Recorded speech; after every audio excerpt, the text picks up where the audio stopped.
there I would recommend going. I mean, look, travel is the best money you can spend in your life. That's why. It's a great question. No, Dude, look, that look was awesome. No, honestly, I loved because that. there's so much to that answer. It's like you can buy stuff, and stuff is great. I got lots of stuff. I like stuff, but the stuff it only takes up so much of your existence and your consciousness. When you go do things, when you do interesting, when you have adventures, when you go places, when you see the rest of the planet, that never leaves. That never leaves your brain. Even if it's a crappy experience, even if it's a horrible traveling experience, you will always have a story. You will always have some kind of reminiscence, and you will always have it to compare to the time when it's not crappy.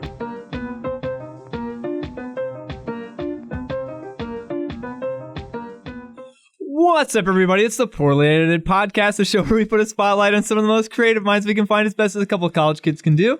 Not very well. I was going to say take it away, Pat, but I guess you already did, so that's fine. I'm Chandler Davis. Well, yeah, not very well. My name's Patrick Lilly. My name's Coffee Guy. We got Josh Brennan on the camera. Thanks for being here, Josh. And we got several more cameras this time. Robo Brennan had kids. Yeah. That's pretty exciting. I saw Robo Brennan actually commented on our video that went up today. That's interesting. He's gained sentience, so that's exciting. And we're here with... I have to intro myself. Yeah. Really, boys? We don't have the budget. Really? So we're trying to get there. Really? We've been trying to Frank get and a half Chandler does that, but It's an irrational fear about mispronouncing people's names. Well, you could ask beforehand how it's pronounced. We did talk for a while before that. Yeah, I could have confirmed that. 20 minutes of conversation. sure. So my name is George Hrab. Nice to meet you. Hrab. Good to see you guys. Thanks for having me on. Thanks for This is being exciting. Oh my gosh. You know, I've been all over the world, I have to say. I've been to the White House. I've stood on the stage at Kennedy Center. I've been to Australia. I've been to New Zealand. I've even been to the Galapagos. I've been to Manchester, London. I've performed, but it was all in preparation for Schnecksville. I don't believe you. Here we are, ladies and gentlemen, live in Schnecksville. So this is going to be the greatest hour of your life. This is going to be, after this, I'm drinking the Drano, because after this, there's nowhere else to go. I think we have some in studio. I think we had the budget for that. I think it's in this like cooler right here. I have a monster here. That's what that No, I'm just teasing, of course. I'm very glad. And I have no idea what your format is like. I don't know what we're going to talk about. I think neither do you, which is the best part.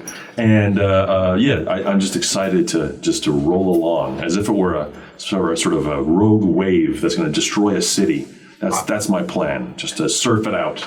I do have a question. Go for it. Because I almost planned a trip to go there later in the year. There? So how is New Zealand? We need to New Zealand. I was setting you up. All Did right? you see Lord of the Rings?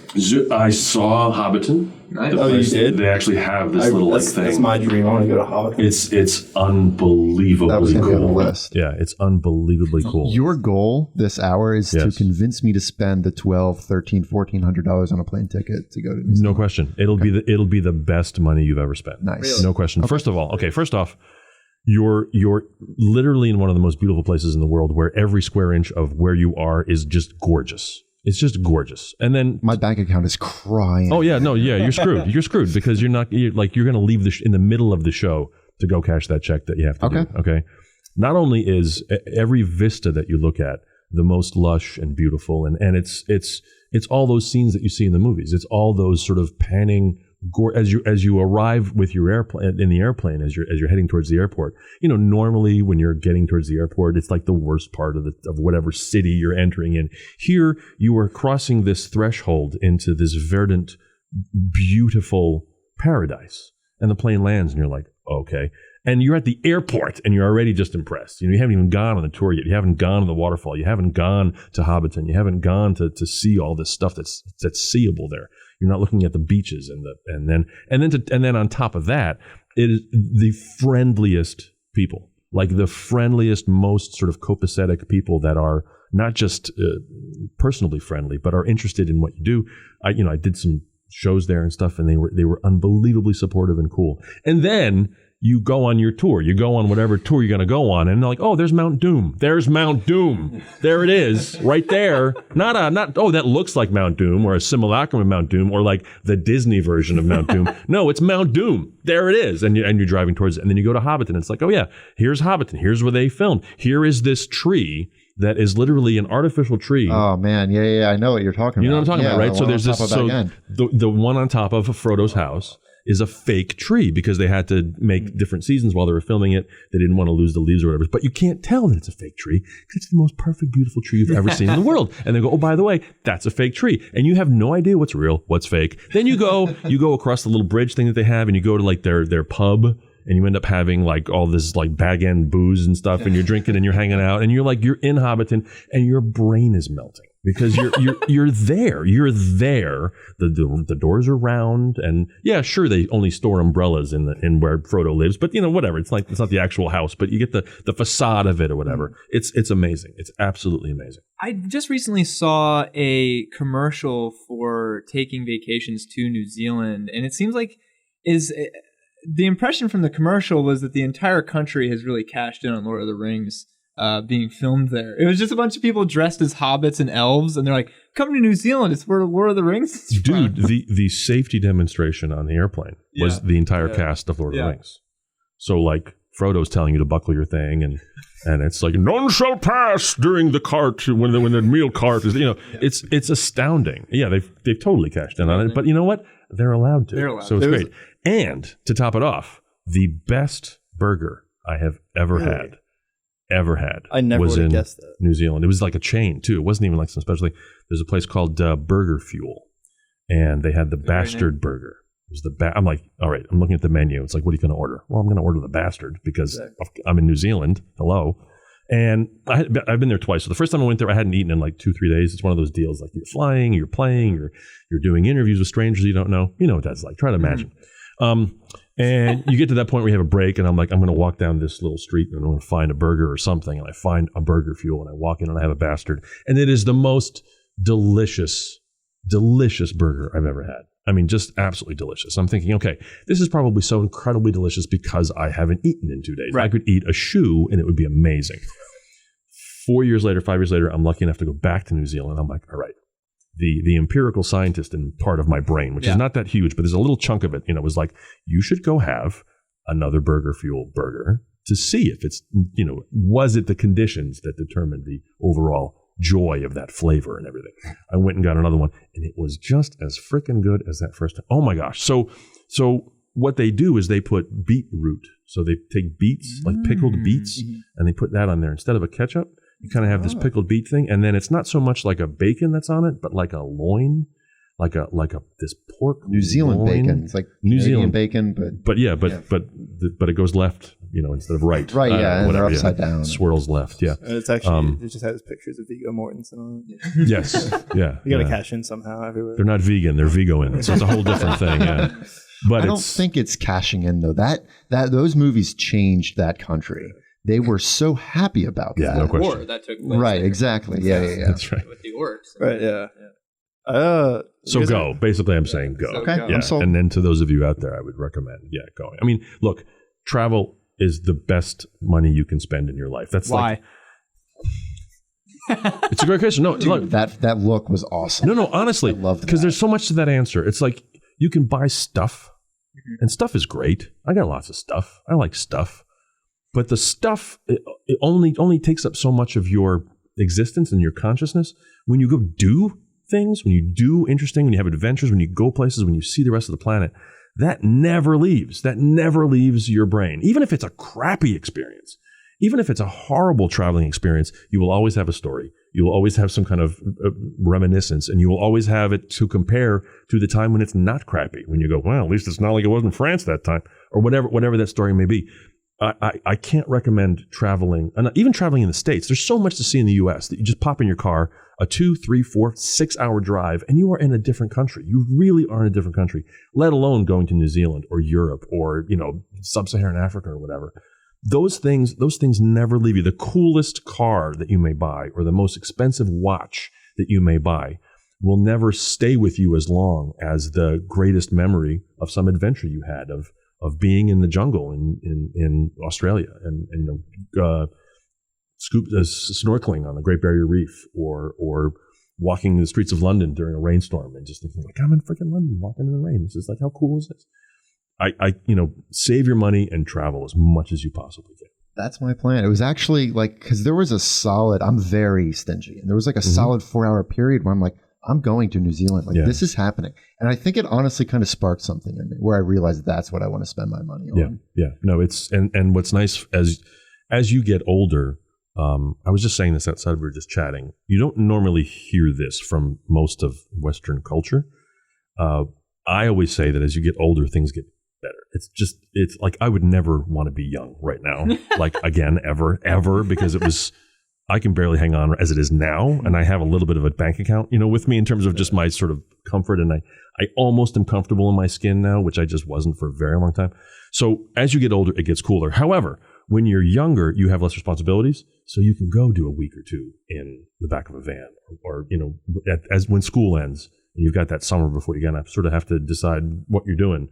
Like go take that trip, go do that thing. And again, it might be awful. It might be the worst time you've ever had, but that's going to let you write that book about that adventure that you had, or write that song, or do that, or whatever, or influence your life in some way that's going to make it, okay, at least it's not as bad as when we broke down in the Nevada desert, and we had to eat Bob, at least it's not that bad, and we appreciate you, Bob, whatever. Helped us right up to the very end. And then even after I had you right. I had you, yeah. Well, see, my thing, though, you've done a lot of traveling. You've seen a lot of the world. And my biggest concern with traveling, for me anyway, is the falling off the edge of the earth. Well, the earth is flat. Yeah, there is that concern. Yeah, once you get past the ice wall. Right. Yeah. Oh my gosh. Has that been something that you've thought of when you're traveling? You're trying to stay ahead. Even to Josh about this particular subject is so frustratingly horrible. Like that it's even considered remotely to be a conversation one needs to have. I think technology will save us. I think science will save us. That should be the case, right? You would think, you do know NASA's photoshopping everything. Of course. It's like when you start thinking about what is required for this to be true. I think for the flat earthers, learning about Photoshop was like the greatest thing for them, because they're like, now it makes sense. I guess. I think it's too easy to live right now.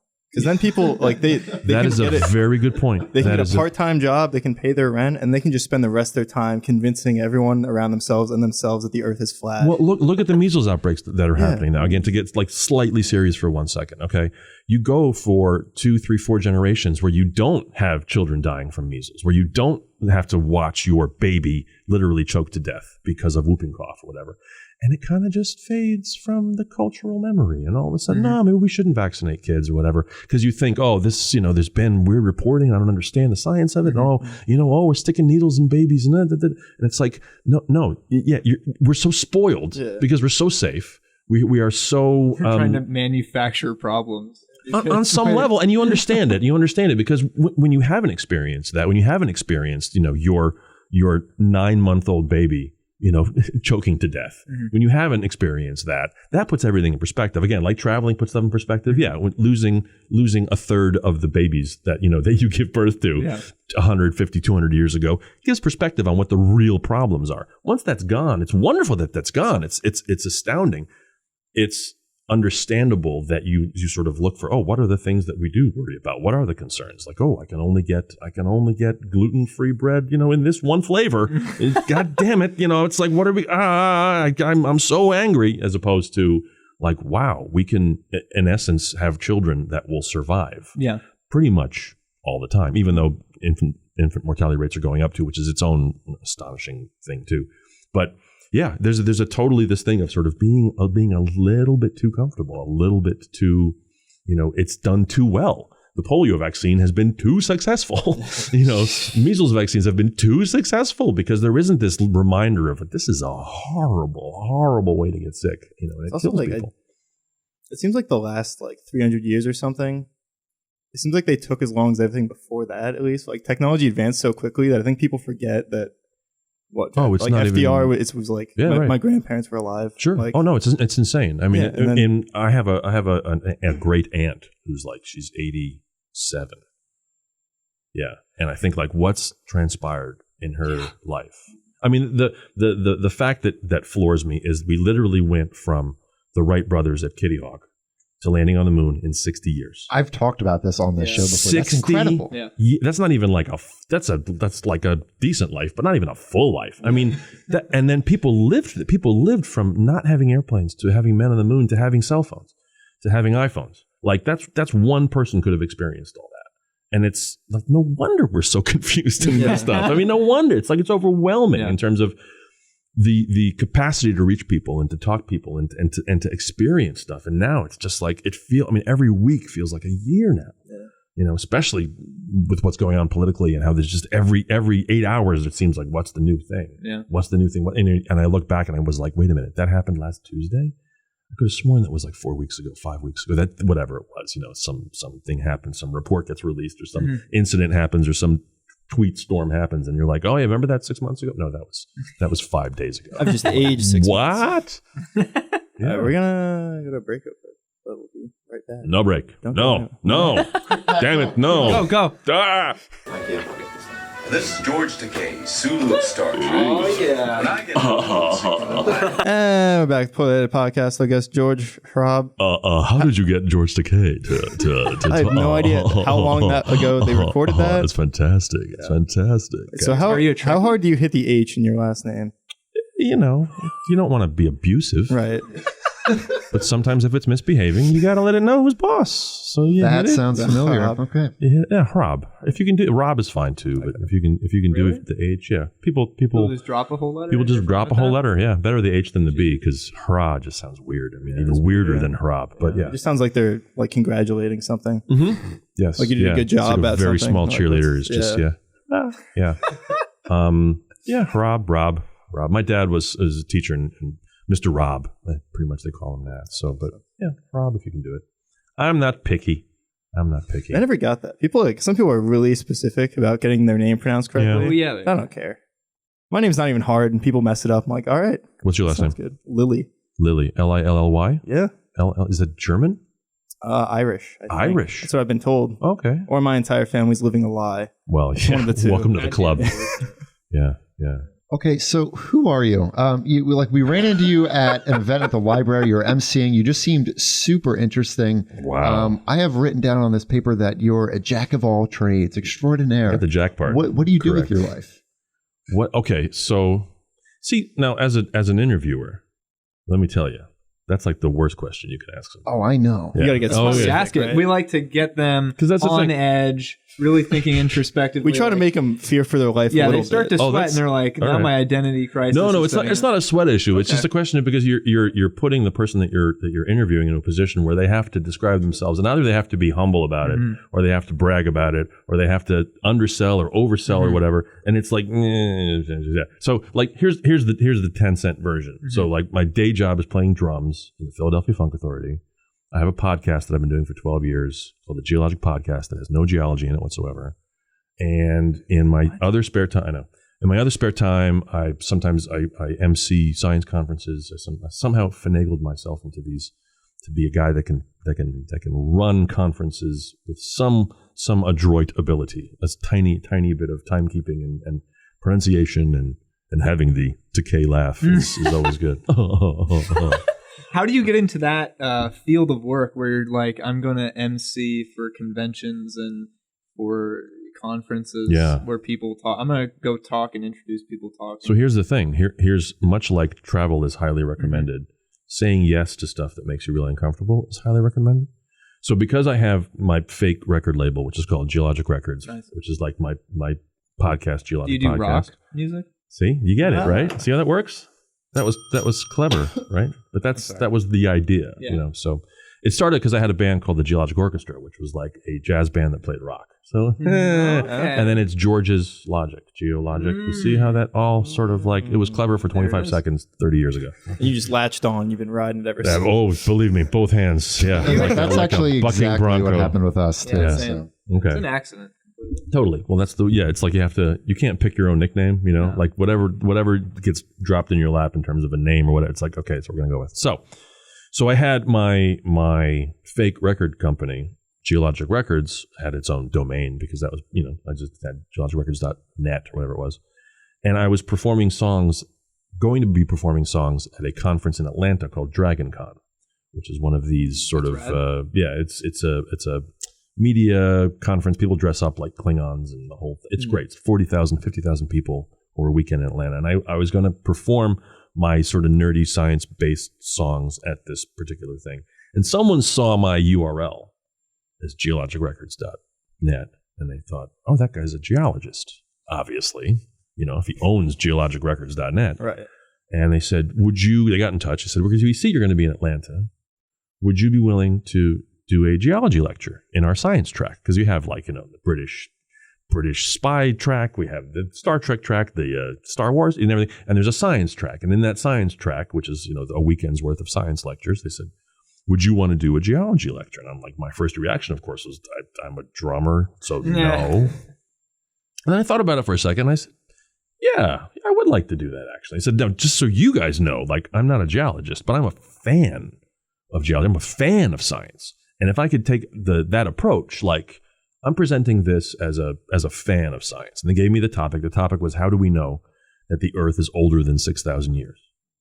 And I'm like, dude, I'm there. Debate. Yeah, fun topic. It's not, so it's hard to debate. Yeah, right. Yeah, that's right. I had to make up a lot of stuff. Exactly. Talking about Photoshop, dude.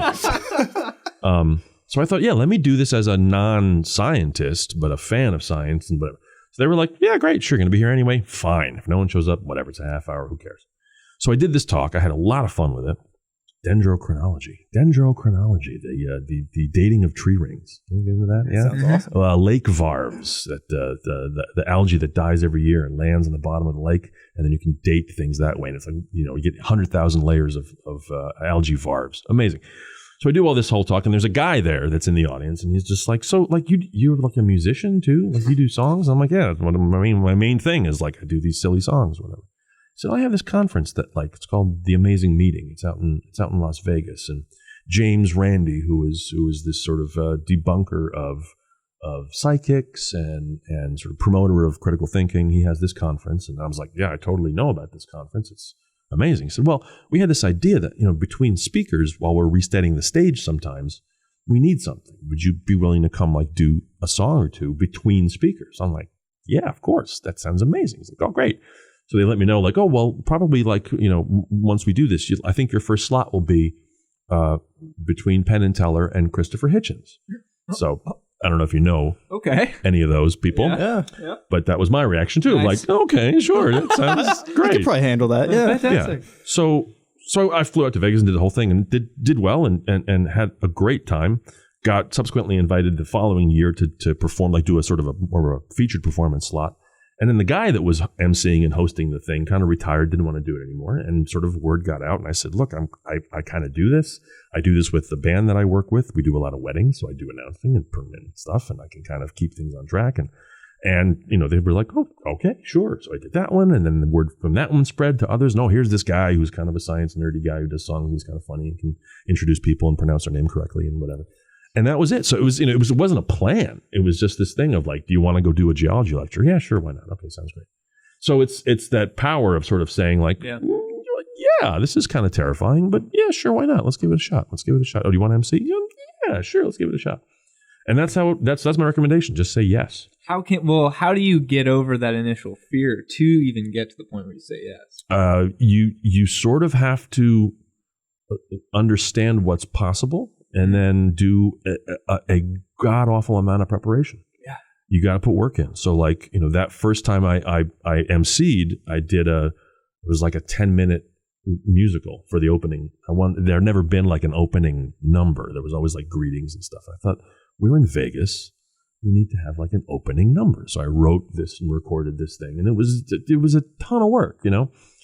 Did that, and it was I made the first impression, and I'm like, you're in. You sort of, you're in. And then again, you talk with speakers beforehand, and you make sure that their names are being pronounced right, that their topic is being done right. You make sure that the clock is, everyone's staying within. My whole thing is, I've been to so many conferences that just everyone runs over, and the whole schedule gets all fakakta, and it's just and I was like, this is not going to happen on my watch. I don't care what's going to happen, but we're going to be on time. We're going to make sure everyone's happy. And so it's doing that kind of stuff. Do the thing that you can do or that you think you can do, and you get there by prepping and putting in hard work.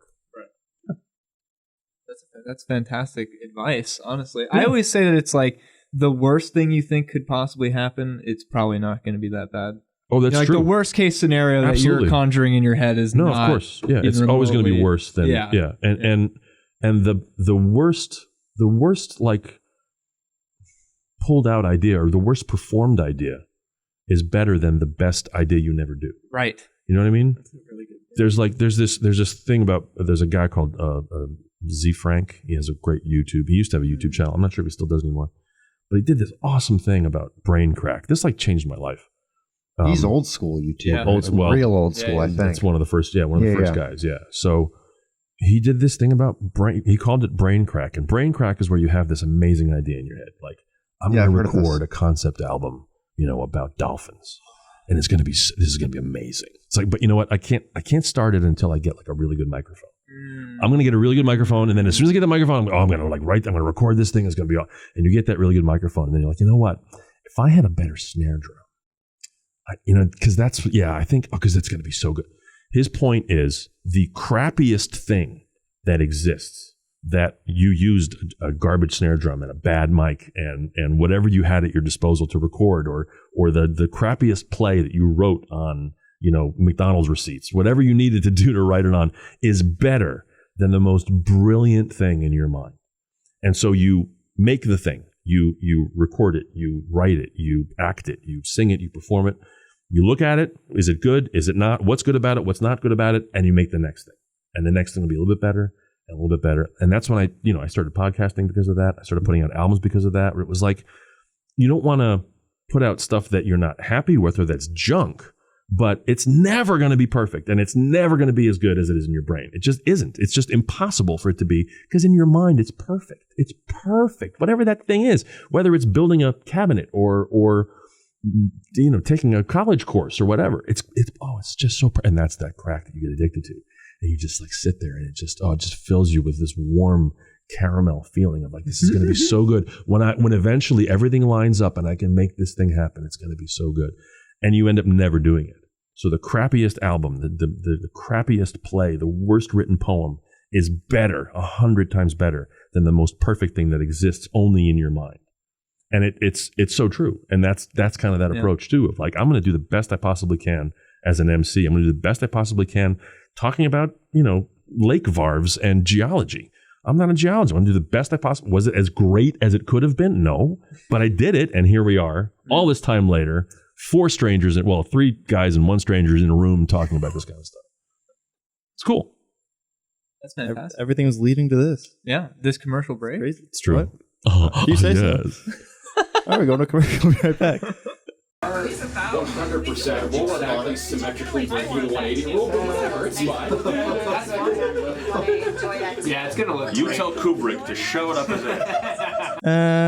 Back to the podcast, talking about creativity, motivation, rocks, but not really. George, can you help Pat? Can you give Pat any coachings, any lessons, any wisdoms to get him to liven up his MC work? Because he segues all the time from our commercial breaks and everything like that. And I mean, let's all be honest here. We're all pals. No, there's nothing I can do. He could have. Thank you for your time. Yeah, we're far gone. It's too late.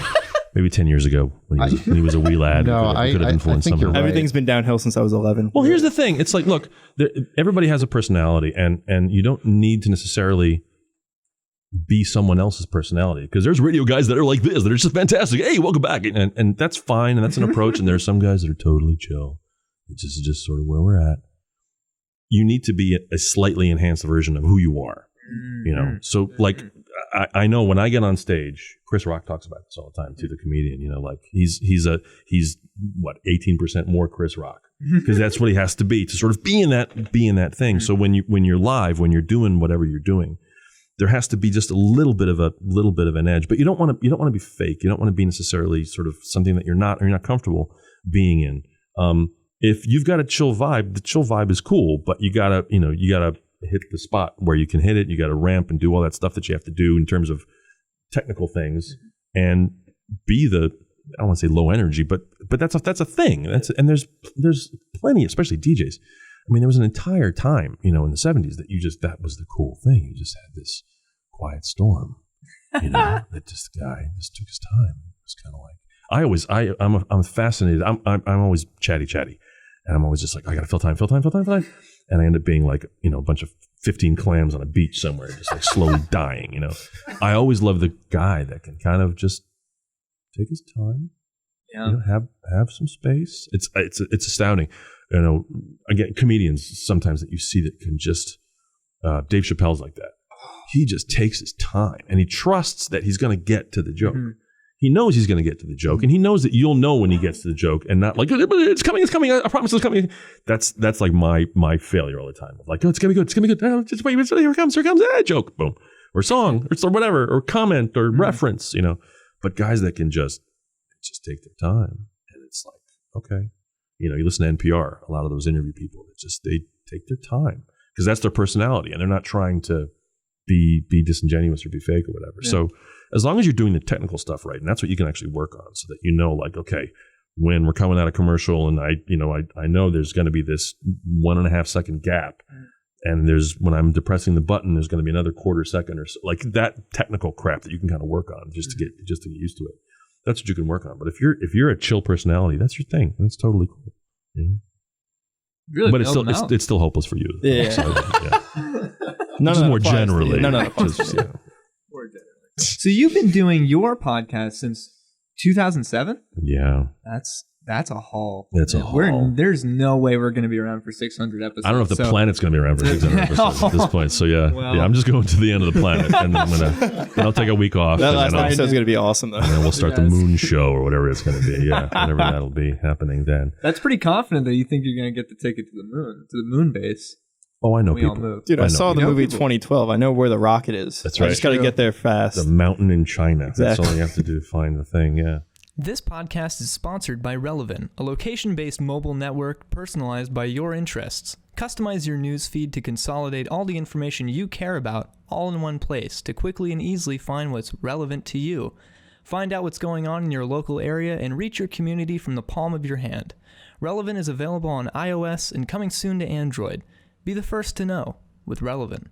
No, my best friend is visually impaired. He's blind, so he was listening to podcasts like in 2005, like the very, very first ones when there used to be like 6 of them. Yeah. He listened to like 4 of them, and he sort of said like, "This is a thing." He's a sound engineer, so all my albums, he's recorded all my albums, and brilliant. That's crazy. Awesome. That's nuts. No, the dude is amazing. It's like you see him working in front of a board. I mean, like a board.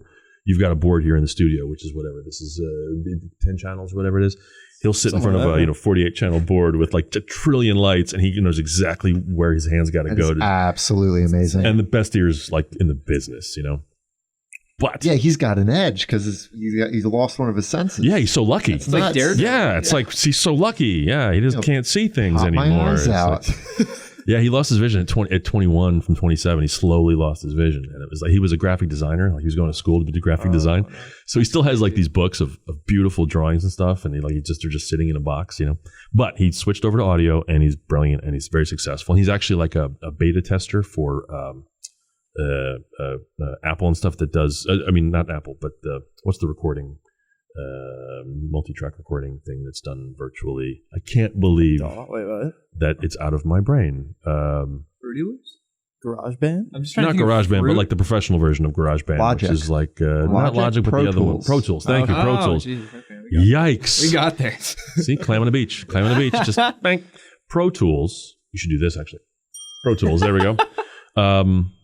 He's like a beta tester because he uses the ones that are modified for visually impaired people. That like it tells you where you are on the whole thing. So like whenever the new version comes out, they give it to him, and they're like, is it working? Is it not? What do you think? And anyway, what was the point? Yeah, so the point was he was listening to podcasts way, way early, said you should at least send your music to these podcasts, which I did. That's how I got that Atlanta gig, And then he's like, you should start one. You should start doing one. What? You should like do one. It'll be whatever. Like do whatever. You chat about stuff and science and being a musician, like whatever. So I thought, okay. So I ended up doing a radio show in Bethlehem for a summer, just like as a lab experiment to see how it would go, like what bits would work. Just like Tuesday nights from 11 to 1 in the morning. Like nobody was listening, which was great. You guys know what that's like. You can experiment. Exactly. Yeah, for sure. And we're gonna transition any day now to that popular time. There you go. Thank you. and so kind of use that as a lab and like, oh, this works. This is kind of funny. This will be okay. This will be okay. And started the show and never thought. I thought I'd do a year. I thought I'd do 50 shows. Like, let me do this for a year. My friend Slough, he'll listen.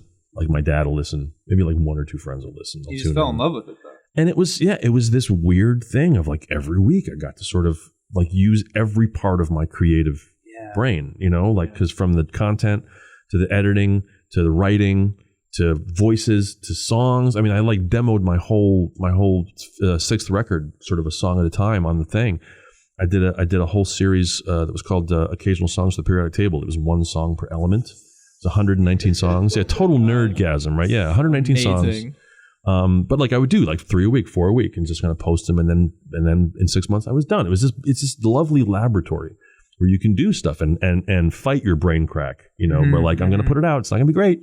So here's an all vocal version of your Eurythmics song. Here's an all vocal version of a King Crimson song. It's not great, but it's fun and it's interesting. I'm going to talk about being in a band. I'm going to talk about being on stage after Penn and Teller. I'm going to talk about talking to these guys in Schnecksville.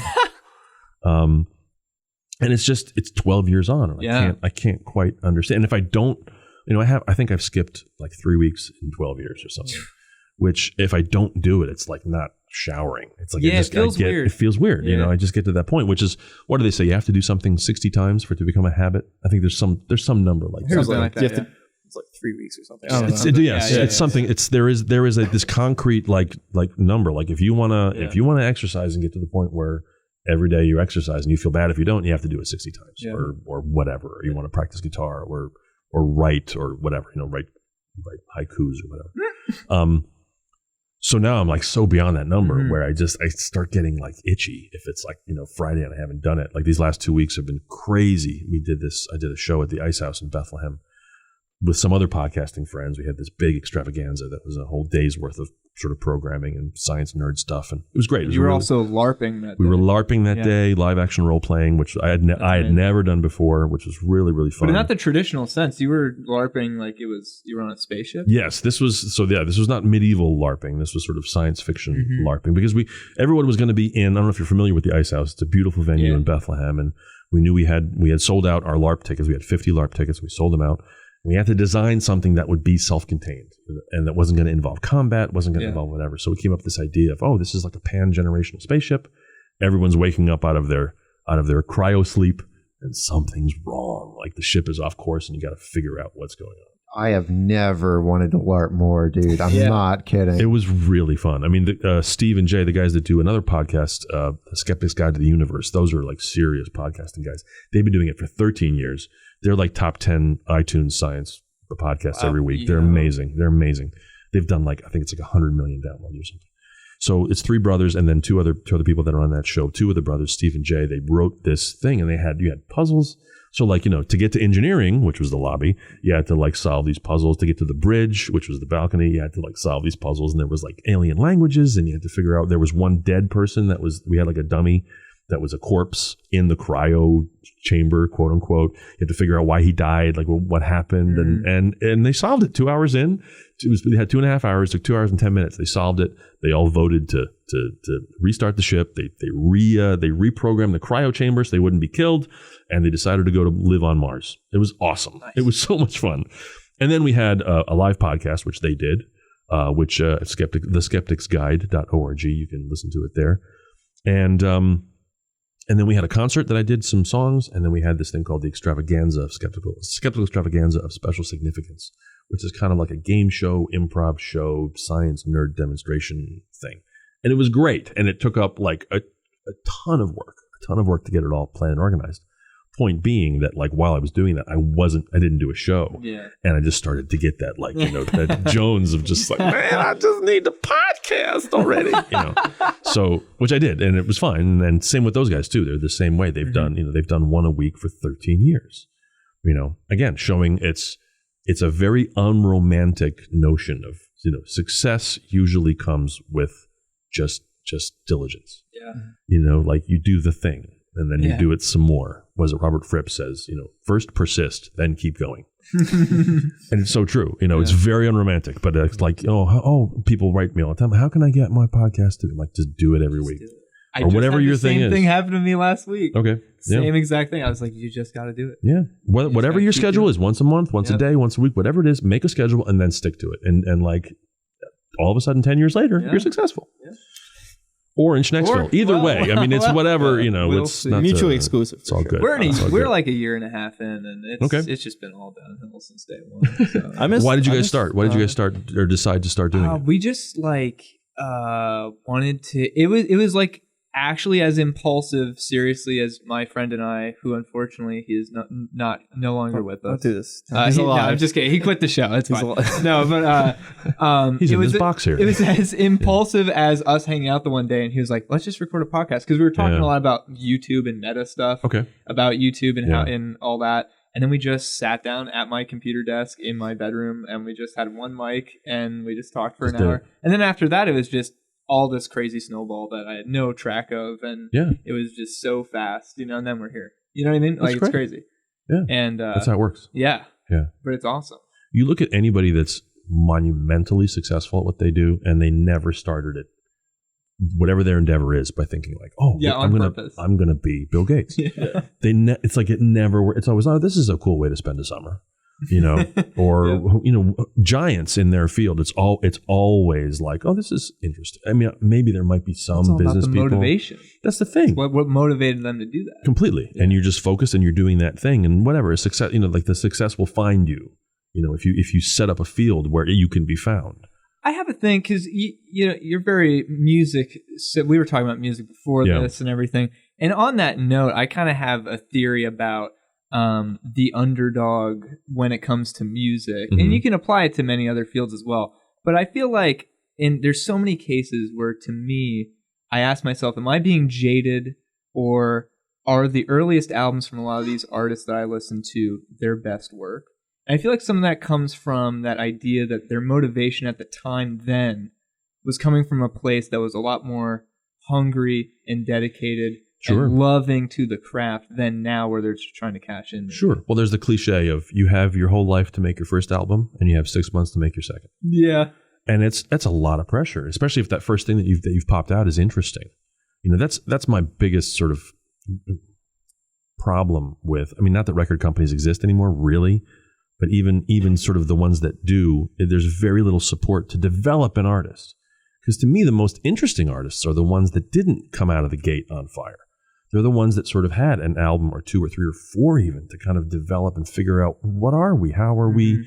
Yes is one of my favorite bands, which is it's a dinosaur band, but whatever. I love Yes. The first two albums are like they're good, but they're not as great as they get. And they had this time to develop. And there's a lot of artists that are like that. Billy Joel's first record is like, okay. We were talking about Nirvana earlier. Like, no one knows the first Nirvana There you album. go. Exactly. Incesticide, like, no one's ever heard of. Right. And even Bleach wasn't that big at the time. Right. And even those guys, were pretty big pretty quick. Yeah.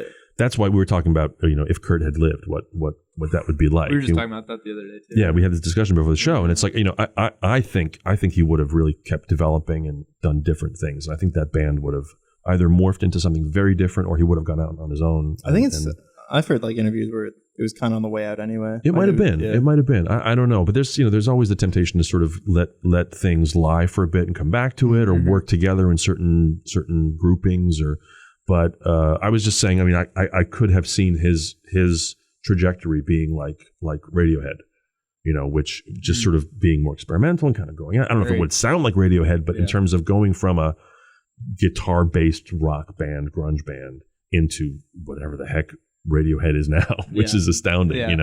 I could see, because he was such an interesting songwriter, and his sort of sense of whatever. If he had gotten his crap kind of worked out, which is just so tragic, but there definitely is a trend towards earlier stuff being better.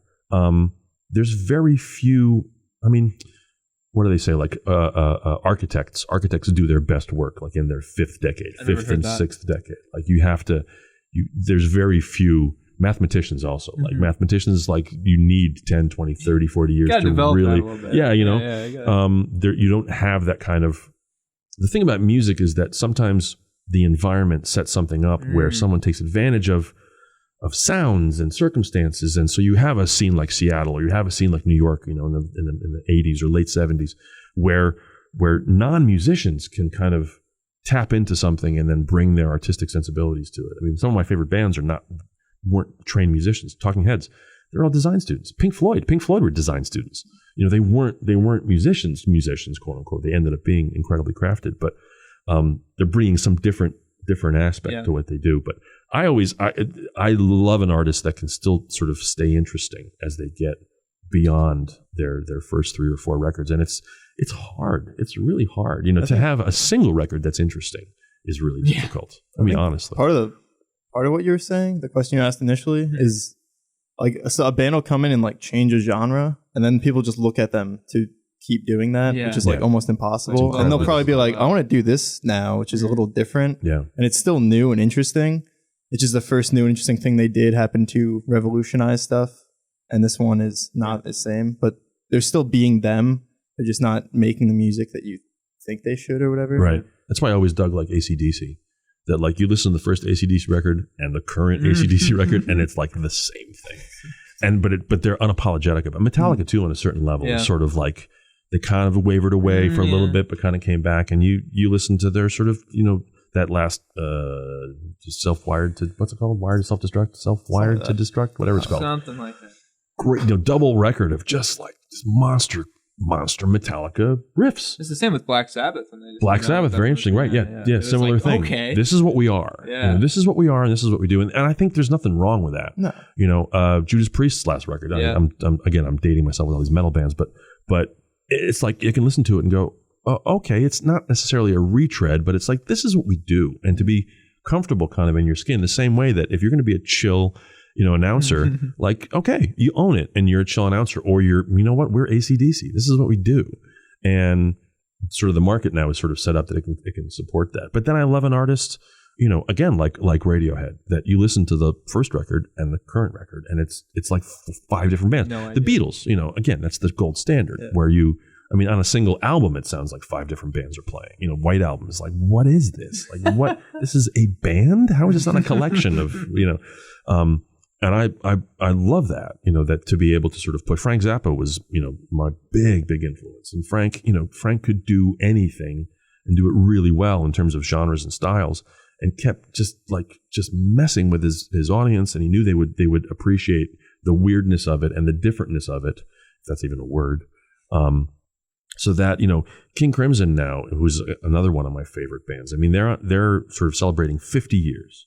And I don't know if you guys know King Crimson at all. They very influential in terms of their first record, out of the gate in the Court of the Crimson King, which had 21st Century Schizoid Man, which is kind of like, could be argued like the first metal song, kind of, you can argue that. Crazy, dark, huge riffs. 50 years later, the guy that started the band, Robert Fripp, is still doing it. They now have a 7-piece version of their band, 3 drummers in front. The rest of the band is behind them. It's amazing. They are I think they're the best they've ever been, and the mean age, the average age is like 66, I think, of that band, astoundingly good. The heaviest riffs you've ever heard, the most delicate, beautiful melodies you've ever heard, sometimes within the same song, within the same 8 bars sometimes. That kind of stuff gives me hope of like, you can remain vital and creative. And the fact that King Crimson is like the I.M. Pei, who's this crazy famous architect who's in his 70s, 80s even, and still designing amazing, beautiful buildings. Like that to me is hopeful as I get more and more decrepit, where it's like, you can do it. It takes a ton of work, but you can do it. And just not resting on your laurels, probably. Yeah, absolutely. There's a lot of that, just constantly pushing yourself, even when it's really easy to not do that anymore. Yeah. I mean, that's, again, we had our blues conversation outside, dude. which we just really taking shots at the blues outside. Well, that's that, But you said a great line about, we're not, because I said that, it gave rise to, we have jazz because of that, we have a lot of things like that, but you're like, well, we're not still listening to ragtime. Yeah. So we had a slight conversation before the show started about my disdain for blues, at least blues after 1935, 1940 even, where it just, a lot of it seems, anybody wearing a cowboy hat, Stevie Ray Vaughan is his own thing. And to me, like on some level, everyone that's playing blues today, at least most of those people that are playing blues today, are just a pale, distilled sort of version of Stevie Ray Vaughan, especially people that sort of, again, locally or that aren't necessarily on a national scene. And it's the thing that bothers me about blues so much is it's the only compositional genre where after you listen through a whatever the form is that first time, you know exactly what's going to be happening for the next 6 minutes. Because you've got this 1-4-5 progression or some variation of it. So it's like, 1 chord, 4 chord, 1 chord, 5 chord. Variations that exist there within.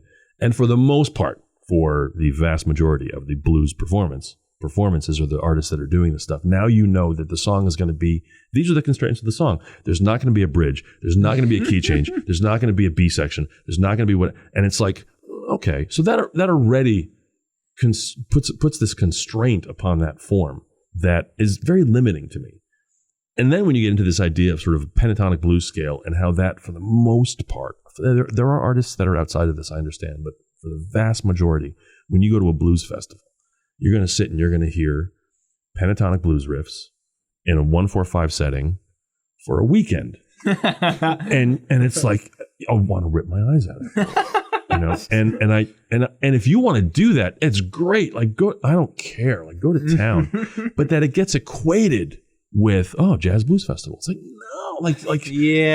no, there's so much more interesting types of music. Yeah. I'll sooner listen to ragtime than blues, especially, blues from the 90s or 2000s. That's not really what I'm on. Yeah, but if you want to listen to Robert Johnson, great. If you want to listen to Fletch Henderson or whatever his name is, that's really, that stuff is interesting. But even that stuff, like those guys started expanding the chord structures, because they realized, like, we gotta get outside of this 1-4-5 thing. Mm-hmm. But a bunch of guitarists standing on stage playing 1-4-5, with belt buckles, it's like, I'm just not interested. I'm just not in it. I'm not interested. I'm astounded that others are interested. And then it gets this cache of being like, oh, I love blues. It's like, oh, I love jazz. I love blues. It's like, do you really love blues? But do you like jazz?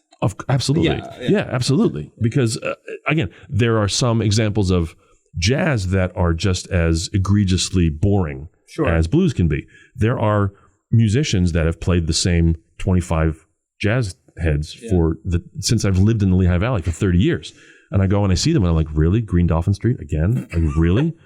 All blues again? Yeah. Like, I heard this in 1989. Like, and I get, every time it's different. Yeah, I get that. But how many jazz songs are there? I mean, how many amazingly beautiful songs are there that maybe push you a little bit because the structure is a little bit different or whatever? I love standards. I mean, I can sit and I grew up listening to Frank Sinatra and stuff, and pre-1965 Frank Sinatra, by the way, which is essential. Pre-1965, 66, maybe you start pushing it. Mm-hmm. Basically before the Beatles. Frank Sinatra before the Beatles, after 1935 too, from like 35 to 64 is like, it's just primo, beautiful Sinatra stuff. Big band, full Columbia. You had 2 full big bands playing at each other. It's just tremendous. So I love those standards, and that's Frank's legacy, that he found these songs again that were sort of lost for about 20 years because the copyright they didn't have to pay for the copyright. So that's why he recorded all those songs. So, Night and Day and all those Rodgers and Hammerstein songs that are just gorgeous. They're gorgeous songs, and I love those tunes. But I wish sometimes, like when you go see performers play jazz, or even schools that are teaching some of this stuff, they tend to teach the same like 35 songs. It's like, all right, let's try to get outside of it a little bit, because there's so much. It turns out music evolves pretty quickly. Yeah. Who would have guessed? Right. It can, and then sometimes it feels like it gets so stagnant. I mean, it's like, drop a needle on, go to the Carbon County Blues Festival and then play that, and then play something from 1985 and see how different it sounds, And not that progress is necessarily a good thing, because look, if I want to hear a Mozart concerto, I want it to sound like it sounded in 1746. Yeah. That's what I want. But again, there's a difference between listening to Stravinsky and listening to Fred's Blues Ramblers. For the 90th time playing that same thing. Oh, we're in A. Go imagine we're playing in the key of A. Wow, way to go, Fred. Good for you, brother. We gotta go break up. We'll be right back. Sorry, Fred. Sorry. This one's for you, Fred. We'll be right back. And we're back. It's after talking to you here, and especially after when I was prepping for this, listening to your podcast. Yeah. You had me at as soon as I listened to your most recent episode, you had me hooked when you started talking about compound time signatures and odd time signatures. Oh, cool. Yeah. And I was just like, this is exactly the kind of stuff I love to listen to. Just rambling about, just the random music theory stuff that you just think about. Like, why is it the way? Yeah. So there's a segment on my podcast called Ask George, and people write in and they ask questions. And I never thought, I thought it would be a lot of sort of science questions or maybe skepticism questions, which there are. But the two subjects that I get the most are music questions, like what's going on in this song, and like fashion questions, like how do I tie a triple Windsor knot, or like can I wear jeans to a wedding, like that kind of stuff. Wait, can you? Can you? Okay. No. Depends on the wedding, but for the most part, no. What if it's a wedding that Fred and the Blues Ramblers? Oh, then totally, yeah, that's quite, yeah, Pat with the fastball, nice. So it's that kind of stuff. So yeah, and I'm so into that weirdness of like, okay, this is in 7, but here's the accents, and I worry sometimes that I'm getting too deep, and so I think people know, like, those that send those questions in appreciate the deep dive, and I love being able to explain something that's musically complex to someone who doesn't understand music or isn't schooled in music. That's a real fun challenge of like, okay, how do you explain compound meter? So like multiple meters happening at the same time. Oh, well, think of it like a brick wall, and the bricks don't line up until they do, and different sizes. They're like, think of it as shoe boxes, or think of it as what, and to then explain to someone, this is what's going on in this song, which you might not realize, but this is what's happening. And if you get it, that's fine. If you don't get it and you still like the song, that's totally fine too. But it gives you a deeper appreciation of the compositional sort of structure of it. I love that kind of stuff. Yeah. Figuring out, someone sends something and it's like, what's going on in this song? Like right at 1 minute and 14 seconds, I can't figure out where the downbeat is, and I listen to it and it's like, oh man, yeah, where is the downbeat? This is really cool, because sometimes it's like, oh, it's just this, this is that's in 5 or whatever. But you're like, oh, and you start like deconstructing it or whatever. Someone once was like, they sent me a thing about the Zeppelin song. What's that one called? I don't remember, but I know there's something weird going on there. It is really weird. It is really weird. What's it called? Hey, Mom, I said the way you know, make me shake, make me groove. Heartbreaker? No, not Heartbreaker. Whatever. Look that up. We're not Zeppelin fans that are screaming at the radio and the TV right now. Yeah. So there is a very strange multiple compound thing that sometimes the guitar riff is starting on the downbeat, and that very same riff is starting as a pickup to the downbeat. Or it's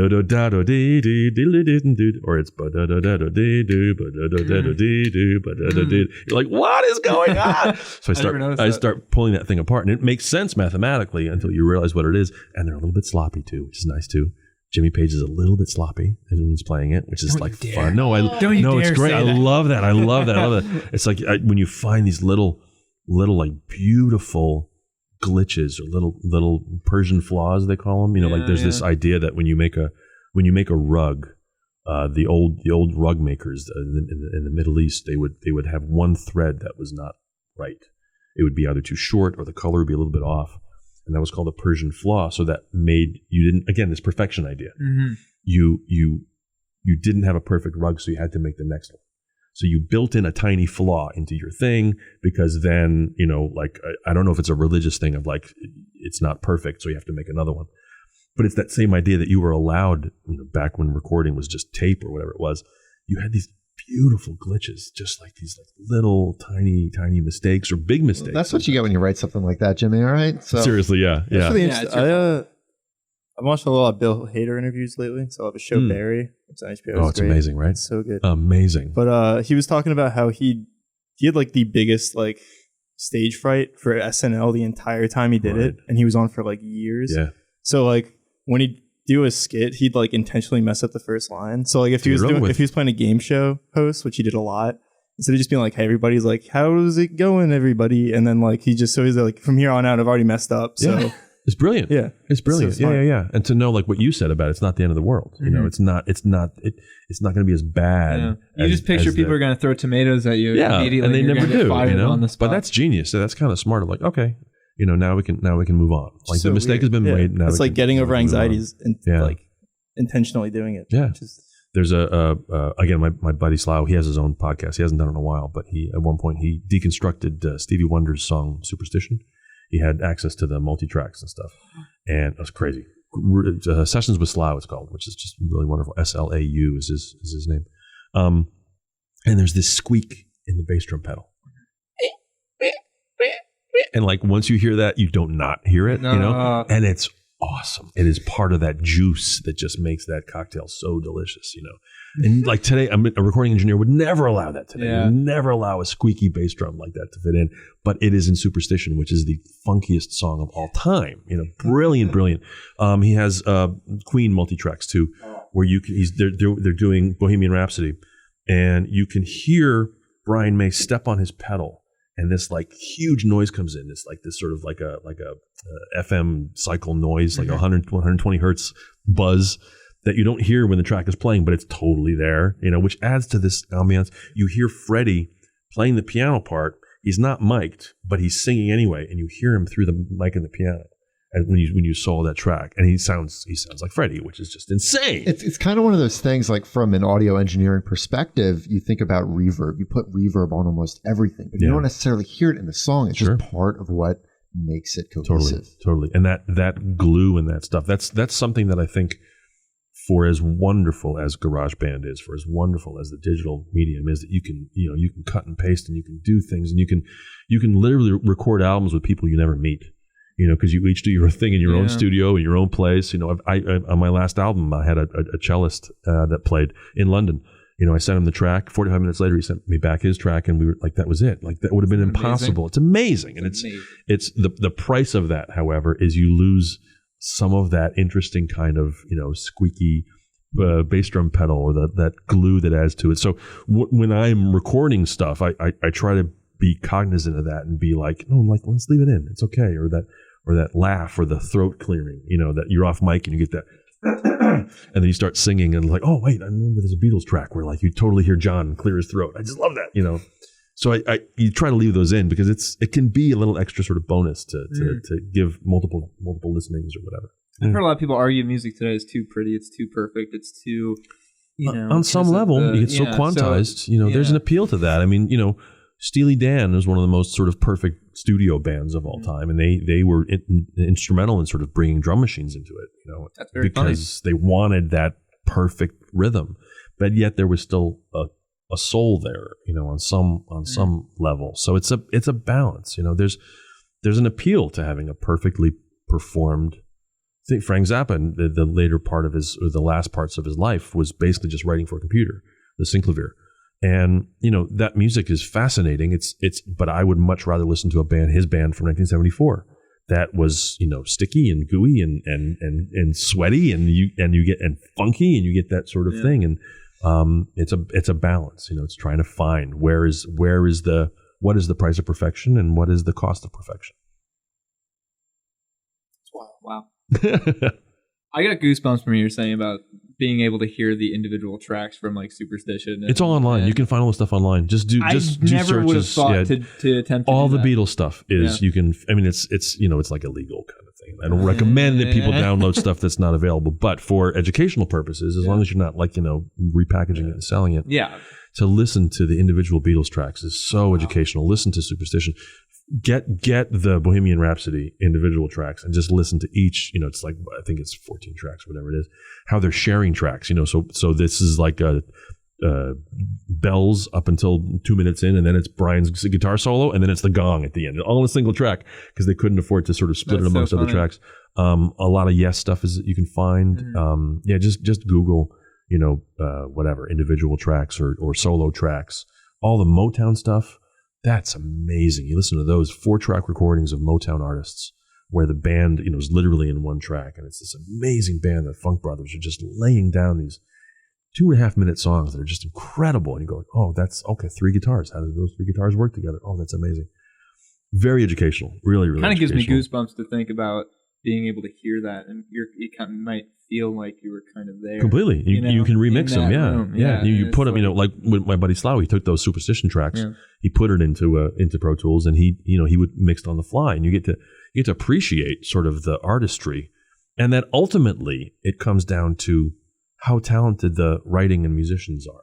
You know, that like the best written song performed semi-decently on a single track, like a wire recorder, or like on a dictaphone, is going to sound better than like the most pristinely, perfectly Pro Tooled piece of crap song. You know, like you listen to Robert Johnson, which sometimes it's barely audible, but the guy's skill and talent is coming through, and the sort of the realness of it is coming through on every inch of that tape that he's recording onto. So I'm a big sort of proponent of, again, back to the brain crack thing of like, if your idea is cool, get it out, record it. It's not going to be the best sounding thing. It's not going to be perfectly mic'd or whatever it is, but get it out. And then next time it'll be a little bit better. It'll be better. So I love how we're all interconnecting all these topics. It's just like a web of narcissism. It's like we haven't even kind of going off the outline we prepared for this episode. It's true. Outline? What? Exactly. Yeah. Unfortunately, I think we have to end this soon. I know. This is one of those episodes where I'm like, I could do this for another 4 hours. That'd be totally fine. Well, maybe I could come back at some point. That'd be awesome. We can continue chatting. People say that a lot, and I feel like they're being facetious. Yeah, I don't know. It's like... No, it's just fun. I would totally come back. Dude, it's been such a blast talking to you. No, there's so many things. It's like to be able to... That's the problem with the hour time slot. Yeah. It's like to be able to condense an entire person's journey into an hour. Like, that's tough, you know? Yeah. Unless you get very boring people. That's true. That just is like really the really easy. dull people. And then we talk about Endgame. Yeah. Have you all seen it? Yes. Oh, man. Was that it? Oh, okay. Yeah, so you can't. Well, you can. Well, no, I won't. But we have to go. Thanks for listening, everybody. I won't spoil. But how impressive a feat. Right, dude, I said the same thing. 22 films to all interconnect and make sense. Mm-hmm. I mean, there's little things you can pull apart in terms of, but little things. They all make sense. The motivation of all the characters is consistent, and then it ends in a way that, like, you go, okay. They did time travel in the 20-second movie. They threw that in the mix. And it still turned out all right. And it turned out all right. Yeah. And it like sort of makes sense. And it's just satisfying. And it's a feat. We're never going to see something like that again. No. I mean, for as great as the Harry Potter films are, for as great as whatever James Bond movies are, like you're never going to see a 22 film single vision. Yeah, like it's astounding. It's astounding. Yeah. Cool. See it. Go see it. We'll talk about it next time. All right. So if anyone or any place you'd like to shout out? Oh, go to geologicpodcast.com if you want to listen to my show, if you want to hear how Odd Meter works. And fantastic. The occasional story about being in a band. And just georgehrab.com is my general site. And what was your producer's? So that's Sessions with Slough, which, again, his name is Slough, S-L-A-U. He's got a great... He hasn't done it in a couple of years, but he's got like 2 or 3 years worth of archived shows that are check out the backlog. They're wonderful. They're really, really wonderful. Yeah, especially that Stevie Wonder episode. You have to check it out. It's just so good. Do you really want to check out Lab 212 on social media? Yeah, dude. And check out YouTube channel. All right. Do it. Thanks for listening. Thanks for watching. Yes. Until next time. Set phasers to stun. And the intro and outro music is by our boy MUNGO. So check him out. Just came out with a new album. Check it out. See ya. Bye. Oh, didn't start. Pat, we blew it.